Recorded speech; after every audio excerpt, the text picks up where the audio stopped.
Hello, anybody who's watching this. Welcome to KILLDOZER. Welcome to my reaction to KILLDOZER. How a man made his own tank. Tales from the Bottle from Cukes here. This is and next, well, including the 6 videos that Tom Vinton recommended through my donation link in the description below that you can do as well. And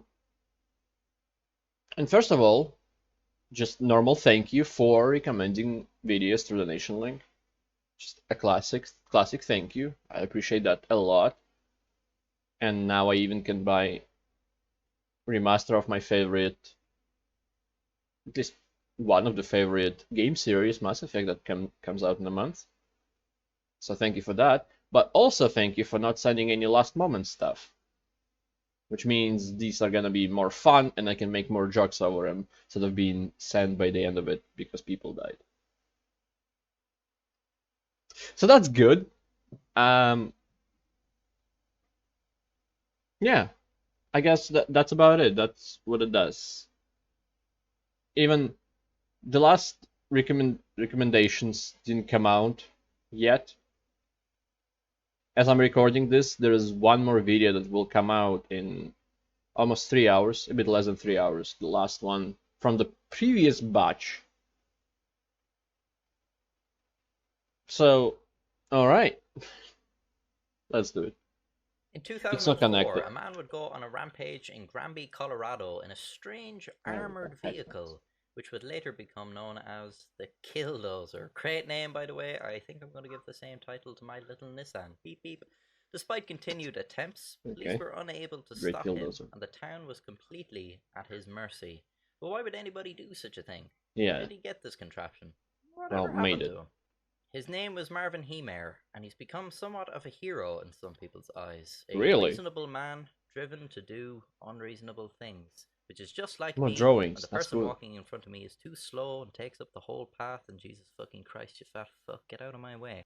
Marvin Heemeyer moved to Colorado sometime in the 90s or earlier, which was somewhat strange as he was in his 40s.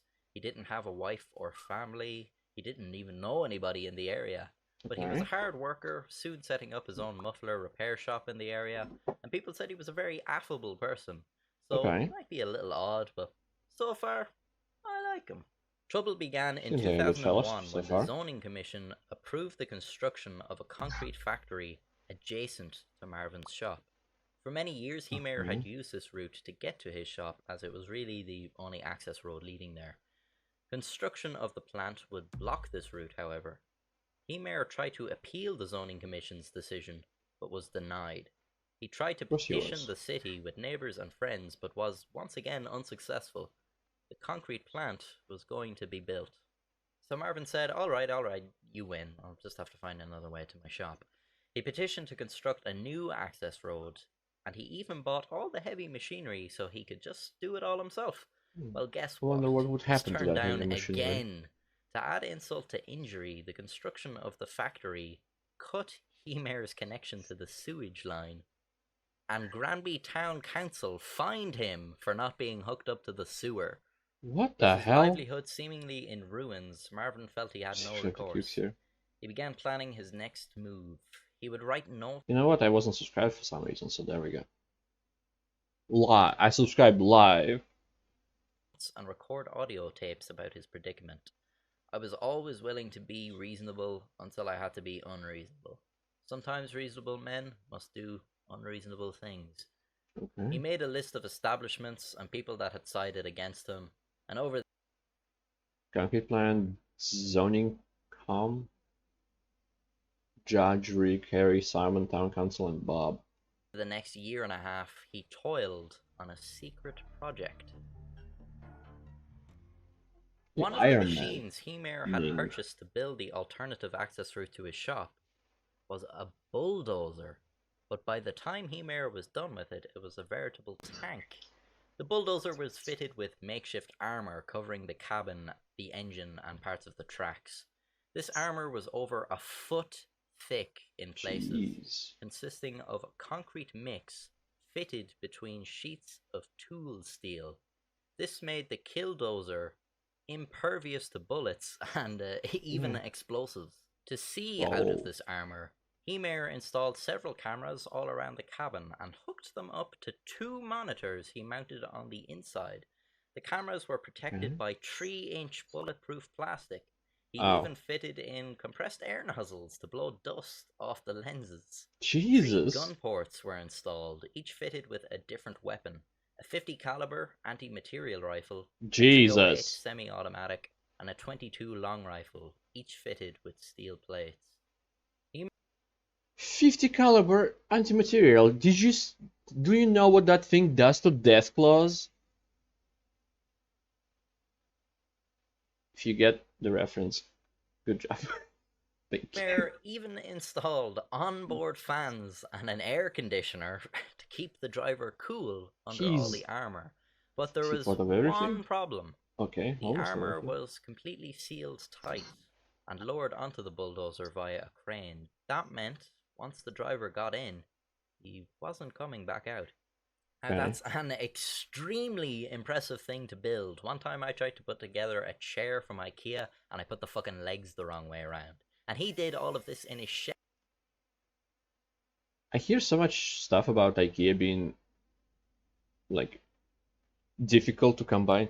Look at me being so fucking pale because I'm recording. It's 2 p.m. and sun is right there from my balcony. Anyway, like I hear a lot of things like a lot of times that IKEA is difficult to build and all that. I built that shelf myself twice because it was the opposite way around first, and then I thought I'll put shelves here to show off my few possessions that I have, like a mouse pad right there that I don't use.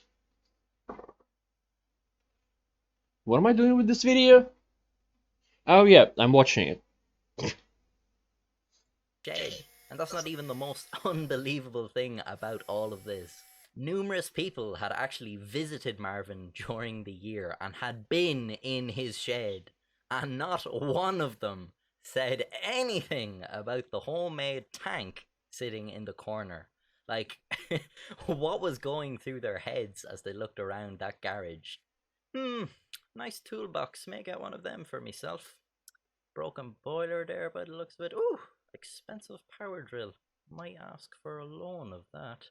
Real old pair of boots there. Giant bulldozer fitted with composite armor, 3 gun ports, and its own surveillance system. That's fine. Heemeyer believed that God had built him for this job, and that it was God who clouded the judgment of the people who entered his shed. Now, can you imagine that the Noah's Ark, instead of Noah building an ark, he built a fucking KILLDOZER. Big enough to fit all the animals in pairs, but then all the humans can be ran over. Instead of a flood, just the KILLDOZER going through Earth. I like Marvin, but I think I'm going to have to take issue with the notion that God approved of him planning a fucking rampage. Yeah. Like, it seems like a lot of effort on God's part to cloud the judgment of every single person that walked into the shed, instead of just making you see sense. Like, which of those two things seems like the more logical option? Really? Do you think that? Again, going back to Noah's Ark, I feel like people saw Noah building an ark. Like, oh, what is that? Is that something? Nah, it's fine. It's just for me, my family. Just to swim around. Swim where? There's no water here. Not yet. What do you mean? Nothing. It's fine. Just keep living. Then again, all of this really happened, so what do I know? On June the 4th, 2004, Marvin lowered the armor onto the KILLDOZER cabin one last time, sealing himself inside. He began his rampage by tearing through the wall of his muffler shop and then the concrete plant, before making his way into town. For 2 hours, he terrorized the town of Granby. He destroyed the town hall, the office of a local newspaper that editorialized against him, the home of a judge, and many others. Jesus. Every building he destroyed was owned by somebody that had previously wronged him. In all, he smashed up 13 buildings, causing about $7 million worth in damages. But it should be noted that nobody was harmed. Police made continuous attempts to stop the rampage. Local and state patrol, including a SWAT team, followed the Killdozer everywhere it went, firing shots at the cab with no effect. They then tried to take out the cameras, which again failed as they had the bulletproof shielding. They climbed aboard, trying to figure out a way to put a bullet inside the beast. A flashbang grenade was even dropped in the exhaust pipe, but nothing they could do could stop it. They even brought out a wheel tractor scraper to fight the machine, but the Killdozer just pushed it aside. At this point, the police were running out of ideas. The governor of Colorado, Bill Owens, was considering authorizing the National Guard to bring in an Apache attack helicopter and blast the Killdozer with Hellfire missiles, which is a fairly serious escalation. Feels a bit like we're skipping some steps here. Sometimes I can't get the ring off my fat finger, but I don't immediately break out the hacksaw.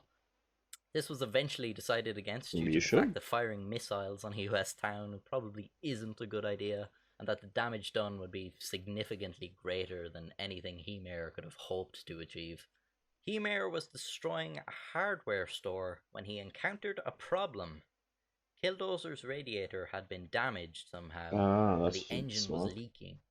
Another problem, a thread had dropped into the hardware store's basement, meaning he was stuck. The engine failed, and SWAT soon surrounded the machine. After about a minute, they heard a single gunshot from inside the cab. Then the Killdozer fell silent. Police first used explosives to remove the armor, but after 3 failed attempts, they used an oxyacetylene cutting torch and managed to get in. Inside, they found the body of Marvin Heemeyer. He had shot himself in the head with a handgun. In 2005, it was announced that the Killdozer would be taken apart for scrap metal, with each individual piece being sent to a different scrapyard to prevent admirers from taking souvenirs. And souvenirs. The tale. I thought they wanted to prevent them rebuilding it. The souvenirs is who cares? The Killdozer. Hey everybody, I hope you liked the video. If you did, then you know what to do. I just wanted to talk about the channel for a little bit. So recently we hit 1,000 views on a single video, and I think we're coming up to 5,000 views total across the channel. So that means the next milestone is 10,000 views, which is mind-blowing. I mean, thanks. We just hit like 50 subscribers, and I think we're well on our way to 100. We'll have that soon enough, hopefully. Yeah, everybody always says that, you know, your first work out for you, man. Subscribers are, you know, it's the hardest to get. So it'd be great to pass that milestone. If you're watching the video and you're not subscribed, please consider subscribing, because it really helps me out a lot. And if you are subscribed, thanks a lot. Stay subscribed, because I have more stuff planned, so stick around. It's nice. From these videos, I think that over the next year and a half, he toiled on a secret project. Wow. I can't believe he built a Killdozer.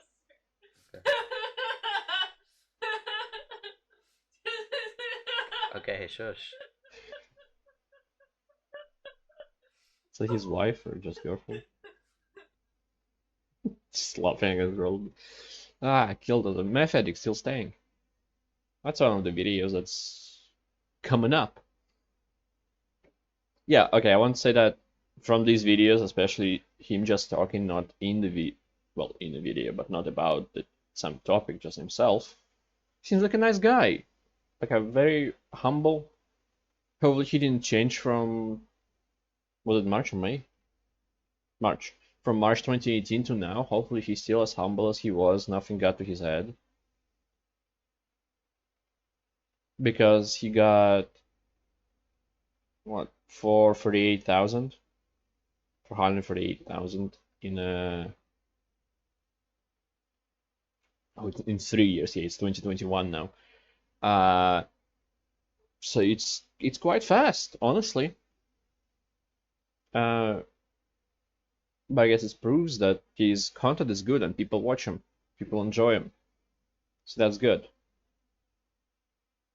That's the main thing, I think, for YouTubers, for starting, finding your own niche. Like, I'm doing reaction videos, but I have no idea if I want to do that forever, or I kind of think of doing maybe video game reviews, but I think I'm too lazy to actually put one together. I think movie reviews would be a bit easier because of less content, but I'm still very lazy.